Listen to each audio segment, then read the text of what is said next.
بتعاقده مع الإيطالي فابيو كانافارو مدربا للفريق، فإن النصر السعودي لم يتعاقد مع شخصية اعتيادية هذه المرة، بل هو يتعاقد مع قائد المنتخب الإيطالي الفائز بكأس العالم عام 2006 والفائز بجائزة الاتحاد الدولي لكرة القدم كأفضل لاعب في العالم في العام ذاته. ابن مدينة نابولي الذي بدأ مشواره في ناديها ثم انتقل لبارما مرورا بإنتر ميلان ثم استقر في يوفنتوس الذي حقق معه الكثير من الإنجازات.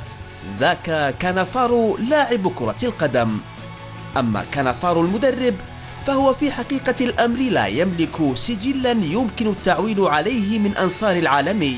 موسم واحد كمساعد للمدرب الروماني كوزمين في الأهلي الإماراتي، ثم 6 أشهر كمدير فني لغوانزو الصيني. ما بين سجل كانافارو اللاعب المرصع بالذهب وكانافارو المدرب الجديد يلتزم عشاق النادي الأصفر تفاؤلا مبطنا بالحذر، وينتظرون مباراة فريقهم الأولى لتأكيد تفاؤلهم أو لتجديد حذرهم مرة أخرى.